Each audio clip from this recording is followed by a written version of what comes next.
स्टूडेक्स lab होची हमरो ओडे dream project ଆମେ ତ ଯେତେବେଳେ ଆମେ ବସିଥିଲୁ ଗୋଟେ ଦିନ ସନ୍ଧ୍ୟାରେ ଏଇ ଷ୍ଟୋରିଟା ଟିକେ କୁହନ୍ତୁ। ଆପଣ ओडे କିଛି ଭଲ କାମ କରିବା ପୂର୍ବରୁ ଯଦି ସମସ୍ତଙ୍କୁ ଜଣେଇବେ ତାହେଲେ ନଜର ଲାଗିଯାଏ। ଆଉ ଏଇ ଯୋଉ ଲୋଗୋଟା ଆପଣ ମାନେ ଦେଖୁଛନ୍ତି ଏ ଲୋଗୋଟାକୁ ଆମେ ସେଲ୍ଫ डिजाइन କରିଛୁ Studex lab Odia medium coaching centre षष्ठ ଶ୍ରେଣୀ ଠାରୁ ଦଶମ ଶ୍ରେଣୀ ଆପଣ ବି ଆମର ଷ୍ଟୁଡେଣ୍ଟସ୍ ଲ୍ୟାବର ବି ପରିବାର ସହିତ ଯୋଡି ହୁଅନ୍ତୁ। ଆଉ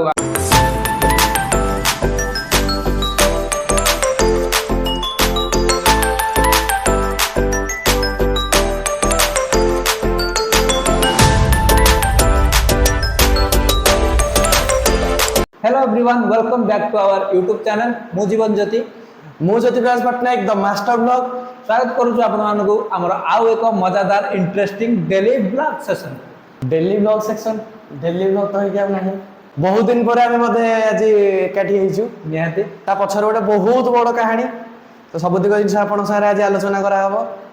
बहुत दिन पर आज आमर ब्लॉग ପୂର୍ବ ବ୍ଲଗଟା ଆମେ କୋଉଠି କରିଥିଲେ लास्ट ब्लॉग आम जाइए आम बोधे बागदेवी मंदिर गंजाम आपरठू आमर मिसिकी कौन भी ब्लॉग होता ସେଇଟା भी आम बोधे जाइए केबे डिसेम्बर जनवरी बोधे जाइए न्यू इयर पूर्व ହଁ ନ୍ୟୁ ଇୟର ପୂର୍ବରୁ ହିଁ ଯାଇଥିଲେ ता परठू आमर ब्लॉग पूरा टोटाल बंद होता कहीं बंद होता एवं ता पछरे कौन कौन रिजन अच्छे बंद करने समय आम कौन कौन करूँ एवं आज आम जो ये आसिक बसीचु तार भी रिजन कौन अच्छे गोटे विराट बड़ रिजन अच्छे जाली भी 9 मास है ब्लॉग बंद अच्छी हाँ पाखापाखि 8 मास 9 मास है ब्लॉग बंद थिला बहुत लोग भी क्वेश्चन करछन बहुत लोग आमर जो माने सब्सक्राइबर अच्छे से भी क्वेश्चन करछन कहीं ब्लॉग सर बंद अच्छे तो तार रिजन आम आज धरिकी आसी जाइछु आज आम टोटाल एक्सप्लेन करूँ आम 8-9 मास भर कौन करूँ कुआड़े जाइथिलु आज आम आसिक कोठी पहुंचु ता पूर्व जो मैंने भी चैनल नुआ अच्छा काइंडली चैनल को लाइक शेयर और सब्सक्राइब निहाती कर दियंतु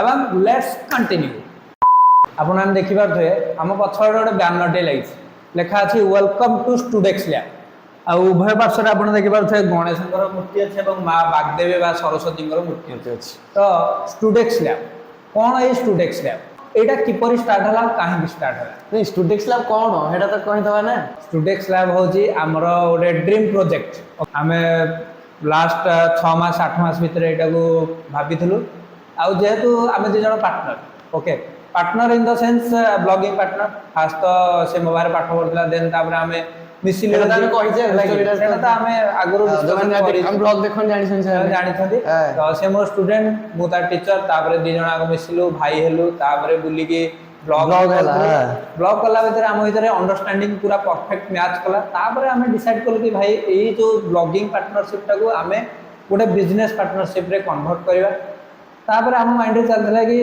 आम कौन बा बिजनेस करेंगे आप जानते मु लास्ट ईयर भी बहुत सारा इंडिविजुअल कोचिंग सब कराऊली पिला पढ़ाऊली जमीक मो बैकग्राउंड साइंस बैकग्राउंड अच्छी एवं मु पर्टिकुलरली केमिस्ट्री ऑनर्स रु बिलोंग्स करे तो मुझे पिला सीबीएसई बीएससी सबू पिला कोचिंग्स दिए पढ़ाए जेहेतु मोर साइंस बैकग्राउंड अच्छी मु ऑल सब्जेक्ट पढ़ाई पारे तो सही रिलेटेड आम भाविलु कि गोटे आम गोटे कोचिंग सेंटर स्टार्ट करूँ बोली तो बहुत दिन धरी यहाँ मुझे +3 भी पढ़ुली से टाइम मो माइंड था कारण मु लास्ट या पूर्वर गोटे कोचिंग सेंटर सागर आसोसिएट होती देन से बाहरला पर मो माइंड चलता कि मो निजर गोटे संस्था रहा दरकार नयागढ़ आउ से मत गोटे बढ़िया गोटे पिलाटे दरकार जी कि सदाबले मो सांगे रोथो मो भल मंद सब जिन बुझुव से भाया मत गोटे पार्टनर टे दरकार था तो मुझे भाविली कि मो भाई ठू मोटे बेस्ट पार्टनर मिले ना बोली आम फास्ट भाविदेलु आम गोटे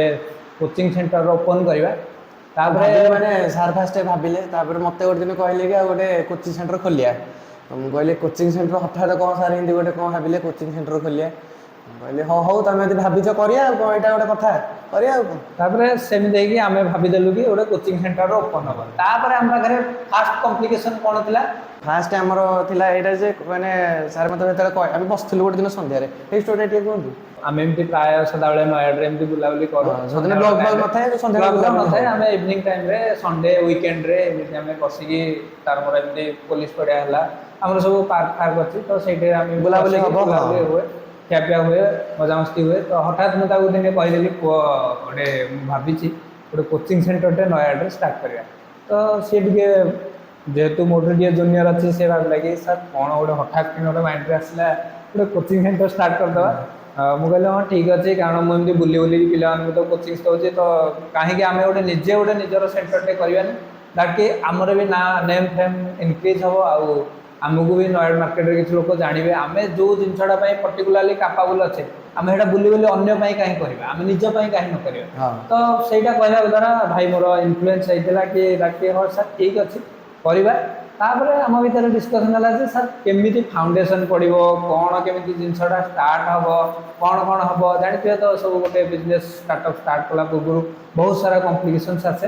ତ ଫାର୍ଷ୍ଟ ଅଫ୍ ଅଲ୍ ତ ଆମେ ଆମ ଘରମାନଙ୍କରେ ଜଣେଇଥିଲେ, ଘରମାନଙ୍କରେ ଜଣେଇଥିଲେ ଯେମିତିକି ତାକୁ ଜାଣନ୍ତୁ ଗୋଟେ ଷ୍ଟାର୍ଟଅପ୍ ଷ୍ଟାର୍ଟ କରିବା ପୂର୍ବରୁ ଗୋଟେ ମାନେ ଫାଉଣ୍ଡେସନ୍ ପଡ଼ିବା ପୂର୍ବରୁ ଫାର୍ଷ୍ଟ ତ ପ୍ରିନ୍ସିପାଲ୍ ଆମାଉଣ୍ଟ ନିହାତି ଦରକାର, ବୁଝିଲେ କି, ମୂଳଧନଟା ନିହାତି ଦରକାର। ଆଜିର ଡେଟ୍ରେ 2025 ମସିହାରେ ବିନା ମୂଳଧନରେ କୌଣସି ଜିନିଷ ଷ୍ଟାର୍ଟ ହେଇପାରିବ ନାହିଁ। ତେଣୁ କରିକି ପଇସାଟା ବି ଇମ୍ପୋର୍ଟାଣ୍ଟ ଥିଲା। ତ ସେଥିପାଇଁ ଆମେ ଘରେ ଫାର୍ଷ୍ଟ ଜଣେଇଲୁ କି ଆମେ ଗୋଟେ ବିଜନେସ୍ଟେ ଷ୍ଟାର୍ଟ କରିବୁ, ଆଉ ଗୋଟେ କୋଚିଂ ସେଣ୍ଟରଟେ ଓପନ୍ କରିବୁ। ଆମ ଘରେ ତ ଠିକ୍ ଠାକ୍ କହିଲେ କି ହଁ ଠିକ୍ ଅଛି, କାରଣ ମୁଁ ଗୋଟେ ବୋଲି ପୁଅ, ତାପରେ ବି ଆମର ସବୁ ଟିକେ ସବୁ ଜିନିଷ ଗୁରା ସବୁ ଏତେ ବି ୱେଲ୍ ଅର୍ଗାନାଇଜ୍ ନୁହଁ, ଫିର୍ ବି ଘରେ ମୋତେ ସବୁଥିରେ ସପୋର୍ଟ କରନ୍ତି। ଫାର୍ଷ୍ଟ ମୁଁ ମୋର ପ୍ରାୟୋରିଟି ଦେବି ମୋ ମଦର, ମୋ ମାମାଙ୍କୁ। ତ ସେ ବି ରାଜି ହେଇଥିଲେ, ଠିକ୍ ଅଛି ଆଉ ତୁ ଷ୍ଟାର୍ଟ କରେ, କାହାକୁ ନେଇ କରିବୁ, କ'ଣ କେମିତି କରିବୁ। ମୁଁ କହିଲି ତାକୁ ମୋ ପାଖରେ ଧନ ଅଛି, ତାକୁ ନେଇକି ଷ୍ଟାର୍ଟ କରିବି।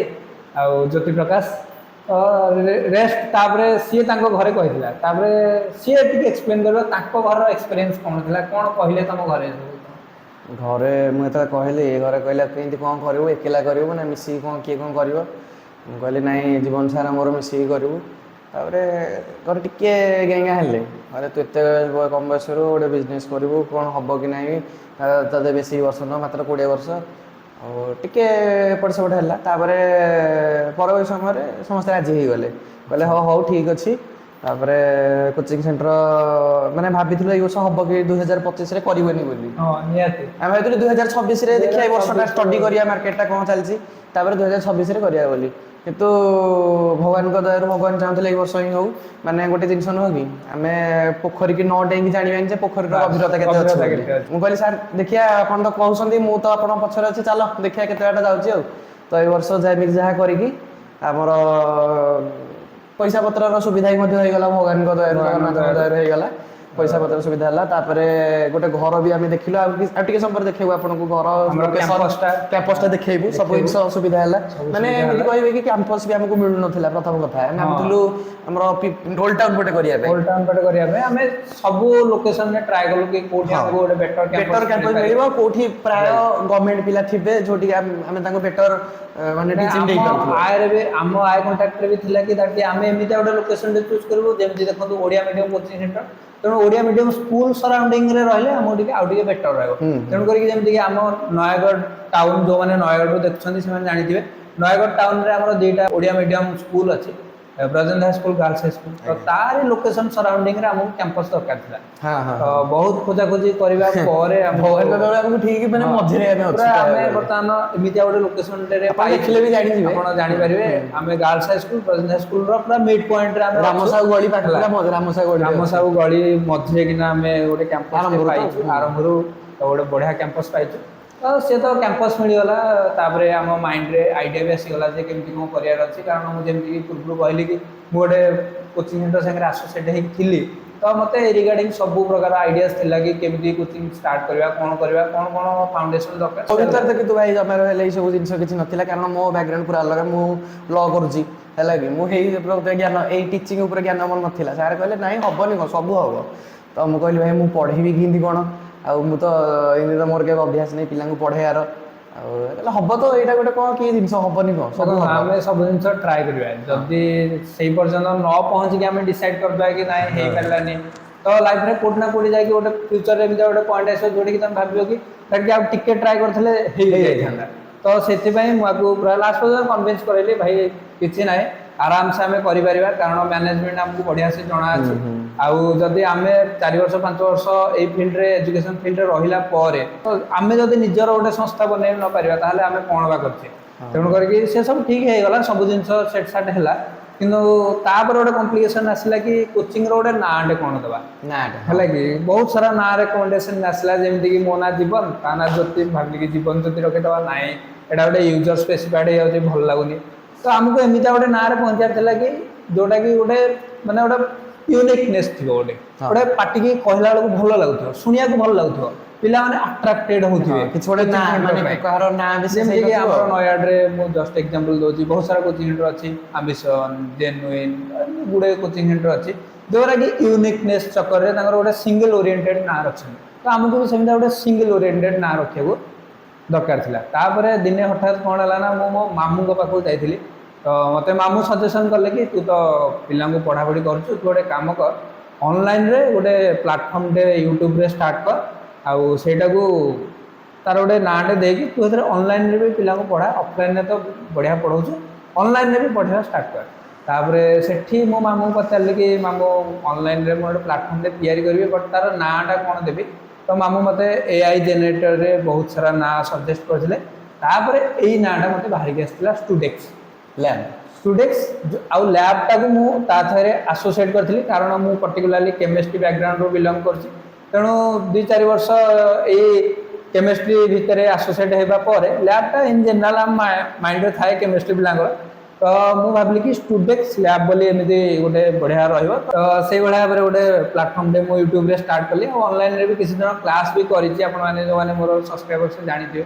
ତ ଧୀରେ ଧୀରେ ସେଇଟା ପ୍ଲାଟଫର୍ମର ବି ୟୁଟ୍ୟୁବରେ ମୋର ଚାଲିଲା, ଷ୍ଟୁଡେକ୍ସ ଲ୍ୟାବ୍ ବୋଲି।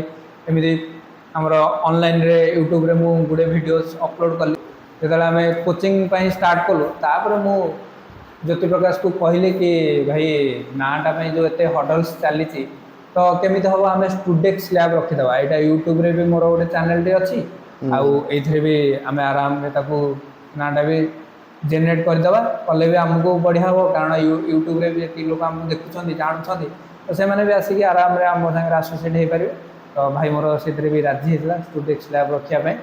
ତ ଏମିତି ବହୁତ ସାରା କମ୍ପ୍ଲିକେସନ୍ସ ପରେ ଅଲମୋଷ୍ଟ 8 ମାସ 9 ମାସର ଟାଇମ୍ ଟେକିଂ ପରେ ଆମେ କୋଚିଂ ସେଣ୍ଟରଟି ଷ୍ଟାର୍ଟ କଲୁ। କେବେ ନା ମାର୍ଚ୍ଚ 2025, ନା ନା ମାର୍ଚ୍ଚ 2025 22 ତାରିଖ ଦିନ ଆମ କୋଚିଂର ଫାଷ୍ଟ ଡେମୋ କ୍ଲାସ୍ ଆମର ଅର୍ଗାନାଇଜ୍ ହେଲା।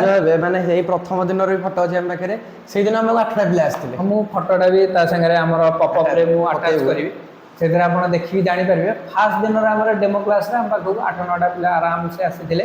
ତ ସେଇଦିନ ମୋର ଫାଷ୍ଟ ଡେମୋ କ୍ଲାସ୍ ଥିଲା, ଭାଇ ମୋର ଥିଲା, ଆଉ ମୁଁ ନିଜେ ପ୍ରେଜେଣ୍ଟ ଥିଲି, ଆଉ ମୋ ସାଙ୍ଗରେ ଥିଲା ବବି କି ତ ଆପଣମାନେ ବଢ଼ିଆ ସେ ଚିହ୍ନିଛନ୍ତି, ମୋ ନିଜ ଭଉଣୀ। ଆମେ 3 ଜଣ ଷ୍ଟଡି ଓରିଏଣ୍ଟେଡ୍ ବ୍ୟାକଗ୍ରାଉଣ୍ଡରୁ ମାନେ ବିଲଙ୍ଗସ୍ କରୁଛୁ, ଯେମିତିକି ତାର ଲ ବ୍ୟାକଗ୍ରାଉଣ୍ଡ, ମୋର କେମିଷ୍ଟ୍ରି ସାଇନ୍ସ ବ୍ୟାକଗ୍ରାଉଣ୍ଡ, ଆଉ ଆମ ବବିର ତ MSc ବ୍ୟାକଗ୍ରାଉଣ୍ଡ, ଫିଜିକ୍ସ ଅନର୍ସରେ ସମ୍ବଲପୁର ୟୁନିଭର୍ସିଟିରୁ ସେ MSc କମ୍ପ୍ଲିଟ୍ କରିଛି। ତ ଆମେ 3 ଜଣ ଫାଉଣ୍ଡିଂ ମେମ୍ବର୍ସ ଭାବିକି ଗୋଟେ କୋଚିଂ ଷ୍ଟାର୍ଟ କଲୁ।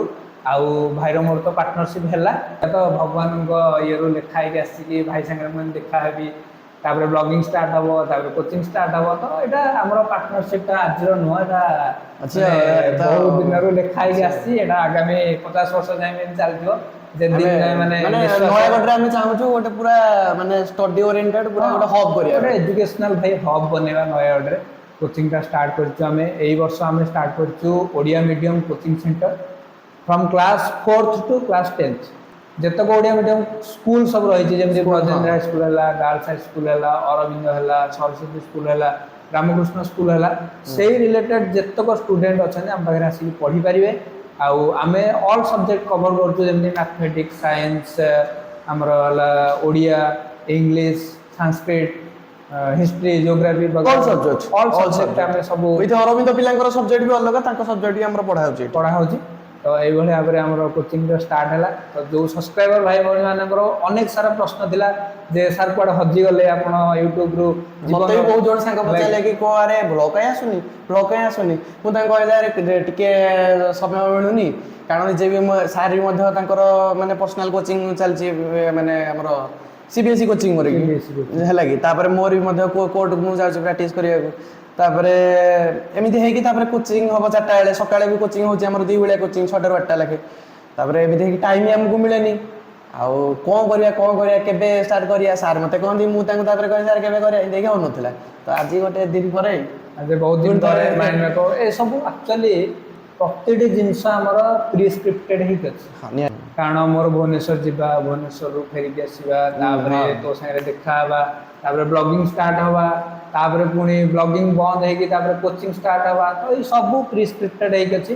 Everything in life has just prescripted by the blogging ଟା ଆମର ବନ୍ଦ ହବନି କେବେ, ସେ କୋଚିଂ ଚାଲିଥିବା ବ୍ଲଗିଂ ଟା ଆମର ବ୍ଲଗିଂ ଟା କେବେ ବନ୍ଦ ହବନି। ଚାଲିବ। ବ୍ଲଗିଂ ଆମେ କେବଳ ଟିକେ ଟାଇମ୍, ଯେମିତି ଧନ କହିଲା କି ଟାଇମ୍ ମିଳୁନଥିଲା, ସେଥିପାଇଁ ଆମେ ବ୍ଲଗିଂ ଟାକୁ ବନ୍ଦ କରି ରଖିଥିଲୁ। ହଁ।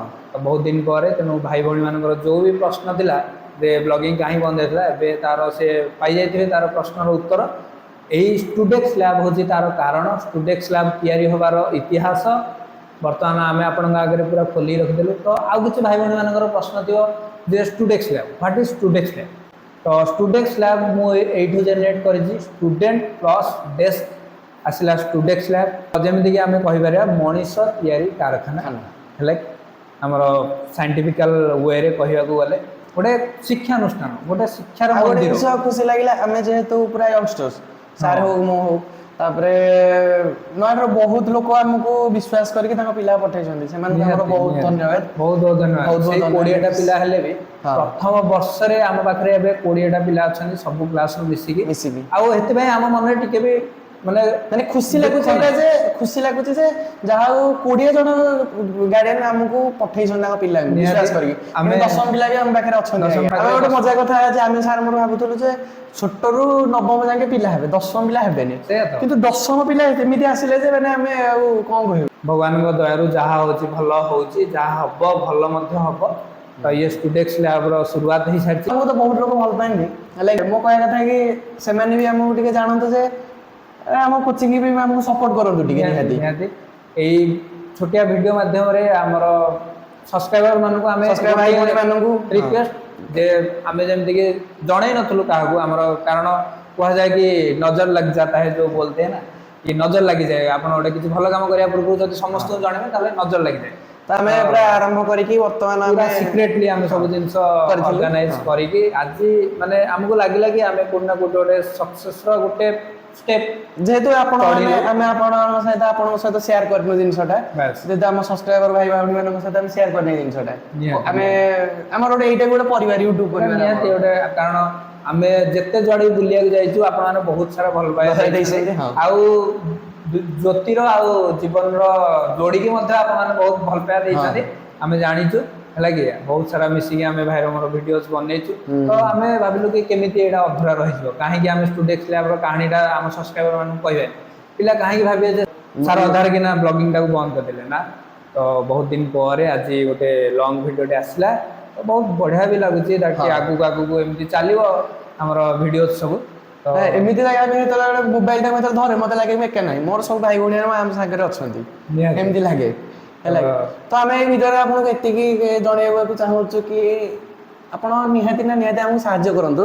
ଆମେ ଏଇ 2026 ଠୁ ମଧ୍ୟ ହଷ୍ଟେଲ ବ୍ୟବସ୍ଥା ବି ମଧ୍ୟ କରିଛୁ, ଆମର ଆରମ୍ଭ କରିଦେବୁ।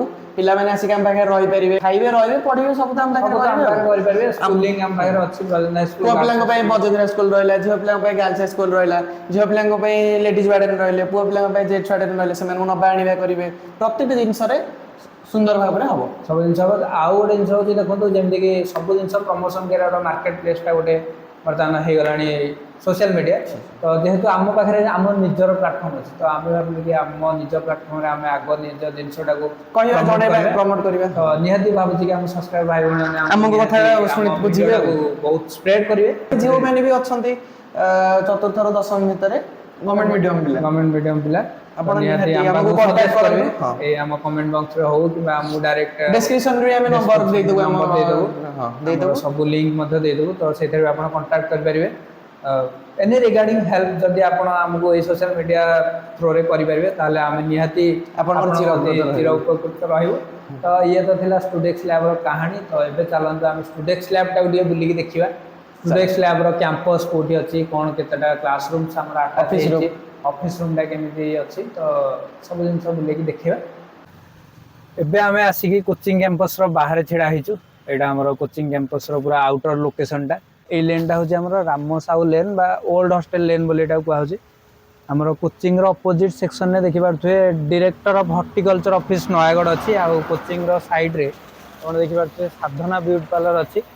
तो यहाँ हूँ आम कोचिंग सेंटर जिते आप fast of all coaching centre बाहर देखिए आम कोचिंग सेंटर आपन को पूरा फुल डिस्क्रिप्शन देखा मिल जाए Studex lab Odia medium coaching centre चतुर्थ श्रेणी ठारू दशम श्रेणी आउ ये जो लोगोटा आपने देखुं ए लोगोटा को आम सेल्फ डिजाइन करूँ शिक्षार मंदिर गोटे एजुकेशनल इंस्टीट्यूशन निजे वेल डिजाइन कर मझे देखिए बही अच्छी सूर्य चित्र अच्छी आउ स्टूडेंट्स लैब लिखा है तले देखिए यहाँ आम tag line education is wisdom बर्तमान चलतु कोचिंग भीतर को जावा आउ कोचिंग कैंपस टाक पूरा बढ़िया भाव एक्सप्लोर करिया चलो तो ये हूँ आम कोचिंग कैंपस आम कोचिंग कैंपस बाहर गोटे विराट बड़ पार्किंग स्पेस आपको देखा मिल जाए इन फ्यूचर रे हमर एटा बेस्ट पूरा बढ़िया यूटिलाइज हबो जेतले हमें गणेश पूजा करबा सरस्वती पूजा करबा हमर फंक्शन हमर मध्य रहइबो इयरली गोटे थरा फंक्शन रहइबो सेही टाइम रे एटा हमर बढ़िया से यूटिलाइज हबो एबे जेतो एटा पुराना कैंपस थिला तो एमिति हेकी पड़ी छै हमर माने 200 खंडे पिलांग साइकिल रहइबो आराम रे रहि पारो आ एठी मध्ये हमर देखि पारते गोटे बगीचा टाइप रो कदली गछ सब हेछि गोटे गुरुकुल पूरा गुरुकुल भले आपन को निहाती फील हबो आ एठी देखि घर पूरा एटा हमर कोचिंग रो पूरा फ्रंट साइड तो एठी देखो पिला जदि हॉस्टल भी आसिक रहिबे तो एठी भी तांको पे पूरा प्रॉपर माने सब प्रकार अरेंजमेंट हम व्यवस्था करैछो पिला भी बोरिंग भी हेबेनी कोन होछि ना हमर हॉस्टल रे जो गार्डियन मैन अछंती से कहउछंती खट काई नाही आ माने से खाली सब इंच अरे भाई सब इंच जदि खोजु छ ताले पिला हॉस्टल को पे छाडु सुनंदु पिला हमर जेंति संस्कृत रे गोटे श्लोकटी अछि मु अवश्य संस्कृत मोर एते जोरे हुएनी एते बढ़िया से हुएनी जेमिति कि बक ध्यान स्वान निद्रा इन सब कोन कोन अछि तो पिला को सब फैसिलिटीज मिली जिवो त हॉस्टल छाडिया पाठ पढिबो नै पिला को निजे कष्ट करियो दियो निजे से माने फील करू जे मु पाठ गुरुकुल पिला मन सर जिंदे रही कि निजे सफा करथिले सब निजे रोसई करथिले अरे बहुत हेइन छ त नाही ने रोसई नै एबे तो सब कमी गलानी कॉम्पिटिशन तो एठी देखि पारथुए एटा हमर बैनर टारे लिखा अछि students lab Odia medium coaching centre षष्ठ श्रेणी ठारू दशम श्रेणी हॉस्टल आ लाइब्रेरी रो फैसिलिटीज मध्ये हम सुनो षष्ठ श्रेणी रो दशम श्रेणी हम आरंभ करथिलु हां किंतु माने एबे माने द्वितीय पिला भी आसछथि कोन कारण होछि कोन ना गोटे अष्टम क्लास पिलाटे आसिला तो अष्टम क्लास पिलाटर भाई उठी की बहुत अछि सान पिलाटे निहाती आसीबो से भी आसीबो तेनु करी कि ताकू हमको माने बाध्यता सहित रखिया को पड़िला तो धीरे धीरे सेटा चतुर्थ श्रेणी ठू आमे स्टार्ट करिछु हैला कि हां तापर धीरे धीरे देखिबा को आम बागु गार्डियन आछछन्ती केमिति कोन आछछन्ती हां तो ये होछि हमर आउटर कैंपस चलंतो भीतर को जिबा देखिया रूम टा देखिबा क्लासरूम रा देखिबा परतान आमे कोचिंग कैंपस भीतर को पळि आछू एठी देखंतु प्रथमे आपन को ओपनिंग रे किना हमर स्टूडेंट्स लैब रो सब रूटीन वगैरह आपन को देखिया को मिलि जिवो आ लाइटनिंग रो प्रॉपर अरेंजमेंट आमे सब करै देछु आ एठी देखि पारथुए पंचमुखी हनुमान एक खूब सुंदर फोटो मध्ये हम एठी लगेइछु this is our office room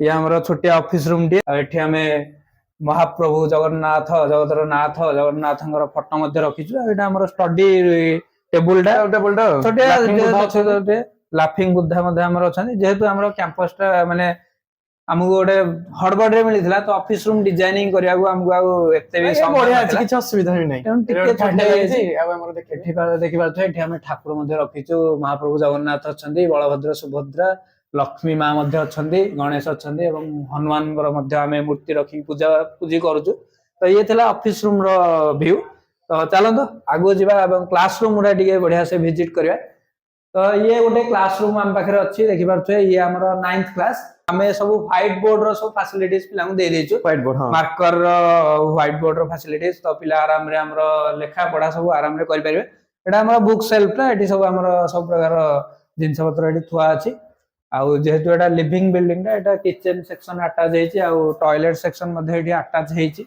एटा तो हमें ब्लॉक करथुलो माने स्टार्ट ए क्लास रे तो हमें ब्लॉक करूथुलो एटा हमर 10th क्लासेस एठी हमर 10th पिला माने बसी के पाठ साड पढछन्ते आ यार फ्लोरिंग सेक्शन देखि परते पूरा मस्त भाबरे फ्लोरिंग हेछि आ एठी मध्ये हमें हमर व्हाइट बोर्ड अटैच कर देछु आ एठी हमको गोटे कपबोर्ड गोदरेज मध्ये कहि परिबे एटा मध्ये हमको एठी मिलि जायछि एठी मध्ये हमें हमर सब जिंस पत्र बही पत्र सब सजै के रखुछु तो ओवरऑली या नवम दशम क्लास देखेले एबे जेटा आर गोटु हमर हां या पर हमें नेक्स्ट क्लास उरा जो हमर रहला 6th 7th 8th आउ तीनटा क्लास हम पाखरे अछि सेटा को हम डिए देखै दबा नेक्स्ट टाइम आसी पाइ जो हमर स्टैंडर्ड 6 रो क्लासरूम पाखरे एटा हमर जेहेतु छोट पिलांग जूनियर पिलांग क्लासरूम तो एटा टिके छोटियाटे अछि एठी मध्ये हमें ଆମର ହ୍ୱାଇଟ ବୋର୍ଡ ଆଟାଚ କରିଦେଇଛୁ ଆଉ ଫ୍ୟାନ Fan ଦିଟା ଫ୍ୟାନ ଦିଆଯାଇଛି। ଏଇ କ୍ଲାସ ରୁମ ରେ ଆମେ ଗୋଟେ ନୂଆ ଜିନିଷଟେ ଆଟାଚ କରିଛୁ ନିଅନ ଲାଇଟ। ଏଟା ନିଅନ ଲାଇଟ କୁହାଯାଉଛି ୱାର୍ମ ନାଇଟ୍ ଲାଇଟ୍ ଏଟା ୱାର୍ମ ଲାଇଟ ଯାହା ବି ହଉ। ତ ଏଇଟା କଣ କାମ ନା ଇଭିନିଂ ଟାଇମ ରେ ଆମେ ଆମର ଯୋଉ ବ୍ୟାନର ଲଗେଇଥିଲୁ ଦେଖଉଥିଲୁ ସେଇଟା ଇଭିନିଂ ଟାଇମ ରେ ଆଉ ଟିକେ ବଢିଆ ସେ ଦେଖାଯାଉଛି। ଏବେ ଆପଣ ଦେଖିପାରୁଥିବେ ଯେହେତୁ ଧୀରେ ଧୀରେ ସନ୍ଧ୍ୟା ହେଇ ଆସିଲାଣି ଦେଖିପାରୁଥିବେ ଆମ କୋଚିଂ ର ବ୍ୟାନର ଚାରିପଟେ ଏମିତି ୱାର୍ମ ହ୍ୱାଇଟ ଲାଇଟ ଲାଗିଯାଇଛି। ତ ଇଭିନିଂ ଟାଇମ ରେ ଆର ଭିଉ ଟା ମଧ୍ୟ ପୁରା ବଢିଆ ସେ ଆସୁଛି। ତ ଚାଲନ୍ତୁ ନେକ୍ସଟ ଦେଖିବା ଆମେ 7th ଆଉ 8th କ୍ଲାସ ର। ନେକ୍ସଟ ଏବେ ଆମେ ଆସିକି ପାଇଛୁ ଆମର 7th ଆଉ 8th କ୍ଲାସ ର ପାଖରେ। ଆଉ ଏଠି ଆମର ଗୋଟେ ଏକ୍ସଟ୍ରା ରୁମ ଟେ ମଧ୍ୟ ଆଭେଲେବଲ ଅଛି। ଏଠି ମଧ୍ୟ ଆମେ ଫ୍ୟାନ ଆଟାଚ କରିଦେଇଛୁ ହେଲା କି। ଏଟା ଗୋଟେ ଛୋଟିଆ ରୁମ ଟେ ଫ୍ୟୁଚରରେ ଆମର ଯଦି ଷ୍ଟୁଡେଣ୍ଟ ମାନଙ୍କ ସଂଖ୍ୟା ବଢିଲା ଏଟା ପ୍ରପର ୟୁଟିଲାଇଜ ହବ। ଆଉ ଏଠି ମଧ୍ୟ ଗୋଟେ ଓପନ କିଚେନ ର ସେକ୍ସନ ମଧ୍ୟ ଆପଣଙ୍କ ପାଖରେ ଆଭେଲେବଲ ଅଛି। ନେକ୍ସଟ ଏଇଟା ହଉଛି ଆମର କ୍ଲାସ 7th ର କ୍ଲାସ ରୁମ। ଆଉ ଏଇ ରୁମ ଟା ବି ଟିକେ ବଡ ଅଛି ନାଇଁ କି କମ୍ପାରେଟିଭଲି ଟିକେ ବଡ ଅଛି। ଦେଖିପାରୁଥିବେ ଏଠି ମଧ୍ୟ ହ୍ୱାଇଟ ବୋର୍ଡ ଆଟାଚ ହେଇଯାଇଛି। ଆଉ ଆମର ଷ୍ଟାଣ୍ଡାର୍ଡ 8 ର କ୍ଲାସ ରୁମ। ସେଇ କ୍ଲାସ ର ଷ୍ଟ୍ରେଂଥ କେତେ ହେଇପାରିବ? ଆରାମ ସେ କ୍ଲାସ ରେ 20ଟା ପିଲା 15-20ଟା ପିଲା ଆରାମ ସେ ବସିବେ। ଆମର ଗୋଟେ ୱାଶରୁମ ଟେ ଆଟାଚ ହେଇକି ଅଛି ଆଉ ବିରାଟ ବଡ। ଏଟାକୁ ଆମର କେହି ପିଲା ମଧ୍ୟ ଅଡିଟୋରିୟମ ରୁମ ବୋଲି କହୁଛନ୍ତି ହେଲା କି।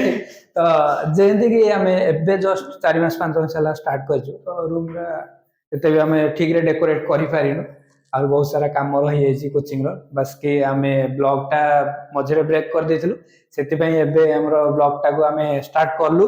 ଆଉ ଆମର 8 ମାସ ଭିତରେ ଆମ ଲାଇଫ ରେ କଣ କଣ ଘଟିଲା ଆଉ କଣ କଣ ହେଲା ଏ ସବୁ ଜିନିଷକୁ ଆମେ ଆପଣଙ୍କ ପାଖରେ ପୁରା ବ୍ରିଫଲି ଏକ୍ସପ୍ଲେନ କରେ ବୁଝିଲେ। କୋଚିଂ ଷ୍ଟାର୍ଟ ହେଲା କୋଚିଂ ର ନାଁ ଦିଆ ହେଲା। କୋଚିଂ ସବୁ ତ ଜିନିଷ କହିଲେ ଟିକେ ଆଉ ଗୋଟେ ଜିନିଷ କହିଦବା ଆମର କଣ କଣ ସବୁ ଫ୍ୟାସିଲିଟି ରହିଛି କୋଚିଂ ରେ କହିଦବା। କୋଚିଂ ରେ ଆମେ ଯେମିତି କି ଆମର ସକାଳେ ସନ୍ଧ୍ୟାରେ କ୍ଲାସ ହେଲା। ପ୍ରତି ମାସରେ ଏକ୍ସାମ ପ୍ରତି ମାସରେ ଆମେ ଏକ୍ସାମିନେସନ କରୁଛୁ। ପ୍ରତି ୱିକଲି ଆମେ ଡାଉଟ କ୍ଲିୟରିଂ କ୍ଲାସ କରୁଛୁ। ଏକ୍ସାମ ର କାରଣ ହଉଛି କଣ ତ ପିଲାଟା କଣ ପଢୁଛି ଆମ ପାଖରେ କଣ ଜାଣିବା କି ପ୍ରତି ମାସରେ ନ କଲେ ଆମେ ଜାଣିପାରିବାନି ବୁଝିପାରୁଛନ୍ତି ନା। ତ ନିହାତି ଆମେ ଓଭରାଲି ମାନେ ଏଜୁକେଶନାଲ ରିଲେଟେଡ ଡେଭଲପମେଣ୍ଟ ଯାହା ଯାହା ପିଲାର ଦରକାର ଆମେ ପୁରା ପ୍ରୋଭାଇଡ କରିବାକୁ ଚେଷ୍ଟା କରୁଛୁ ହେଲା କି। ତ ନିହାତି ଏଇଟା ଗୋଟେ ବଢିଆ ଜିନିଷ। ଆମେ ଗୋଟେ ସର୍ଭିସ ରେ ଅଛୁ। 6 ମାସର ଗ୍ୟାପ ଭିତରେ ଆମେ ଗୋଟେ ବଢିଆ ଜିନିଷକୁ ଆମେ ଏକ୍ସିକ୍ୟୁଟ କରେଇଛୁ। ତ କୋଉଠି ନା କୋଉଠି ଆମକୁ ଟିକେ ଭଲ ବି ଲାଗୁଛି କାରଣ ଆମେ ଗୋଟେ ଏତେ ସବୁ ଇଏ ପଢୁଛି ନିହାତି ଲାଇଫରେ ହଜାରେ ଷ୍ଟ୍ରେସ ଥାଉ ତାପରେ ତମେ ଯେତେବେଳେ ପିଲାଙ୍କ ଗହଣରେ ବସନା ନିଜକୁ ପୁରା ମାନେ ଷ୍ଟ୍ରେସ ଫ୍ରି ବୋଲି ଚିନ୍ତା କର। ଆଉ ପିଲାଙ୍କ ସାଙ୍ଗରେ ମିଶିବାକୁ ବି ବହୁତ ବଢିଆ ଲାଗେ। କାରଣ ଟିଚରସିପ ଟା ଗୋଟେ ନୋବେଲ ପ୍ରଫେସନ। ସେଥିପାଇଁ ଆମେ ଏଇ ବ୍ୟାକଗ୍ରାଉଣ୍ଡ ଟାକୁ ଚୁଜ କଲୁ।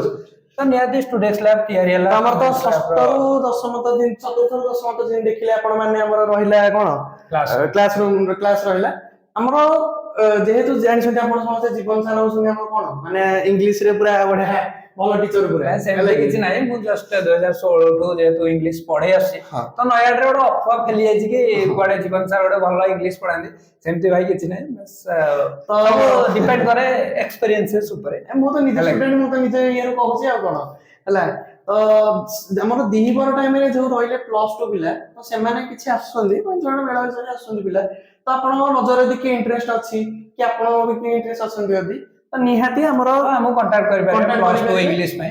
ସ୍ପେଶାଲ ଇଂଲିଶ କ୍ଲାସ ପାଇଁ ଆମକୁ କଣ୍ଟାକ୍ଟ କରିପାରିବେ। ଆଉ ତ ଆଜିର ଯୋଉ ଆମେ ଷ୍ଟୁଡେଣ୍ଟସ ଲ୍ୟାବ ପଛର କାହାଣୀ ସେଇଟାକୁ ଆମେ ଆଜି ବଢିଆ ସେ ଏକ୍ସପ୍ଲେନ କରେଇଲୁ। ଆଉ ହୋପ କି ଆପଣମାନଙ୍କୁ ଆମ କୋଚିଂ ସେଣ୍ଟର ବଢିଆ ଲାଗିଥିବ। ଆଉ ଆମର ଫାସିଲିଟି ଯେମିତି କି ଆମେ କହିଲୁ କି ଆମ ପାଖରେ ଅଲ ଚାପ୍ଟର କଭର କରୁଛୁ ଆମେ। ଆଉ ଆମ ପାଖରେ ଭଲ ଭଲ ଟିଚର ମଧ୍ୟ ଅଛନ୍ତି। ପିଲାର ଓଭରଅଲ ଡେଭଲପମେଣ୍ଟ ପାଇଁ ଆମେ ମନ୍ଥଲି ଏକ୍ସାମ ମଧ୍ୟ କରୁଛୁ। ଡାଉଟ କ୍ଲିୟରିଂ କ୍ଲାसेସ କରୁଛୁ। ଆଉ ଆମ ପାଖରେ ଷ୍ଟ୍ରେନ୍ଥ କମ ଅଛନ୍ତି। ଆପଣ ଗୋଟେ କଥା ମାର୍କ କରିଥିବେ ଯୋଉଠି ଷ୍ଟ୍ରେନ୍ଥ କମ ଥିବ ସେଠି ଫୋକସ ଟା ଅଧିକ ରହିବ ଟିଚର ମାନଙ୍କର ଷ୍ଟୁଡେଣ୍ଟ ମାନଙ୍କ ଉପରେ।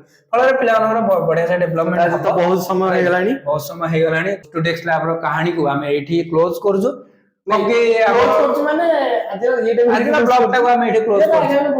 ଆଗକୁ ଏମିତି ବ୍ଲଗ ପରେ ବ୍ଲଗ ପଢି ଚାଲିବ ଆଉ ବନ୍ଦ ହବାର ନାହିଁ। ଆଜିଠୁ ହିଁ ଷ୍ଟାର୍ଟ ହେଲା ବୋଲି ଭାବି ନିଅନ୍ତୁ। ଆପଣ ମାନେ ବି ଆମର ଷ୍ଟୁଡେଣ୍ଟସ ଲ୍ୟାବ ର ପରିବାର ସହିତ ଯୋଡି ହୁଅନ୍ତୁ। ଆଉ ଆମକୁ ନିହାତି ସାହାଯ୍ୟ କରନ୍ତୁ। ଭିଡିଓ ବହୁତ ମାତ୍ରାରେ ଲାଇକ୍ ସେୟାର ସବସ୍କ୍ରାଇବ କରନ୍ତୁ ସେୟାର କରନ୍ତୁ।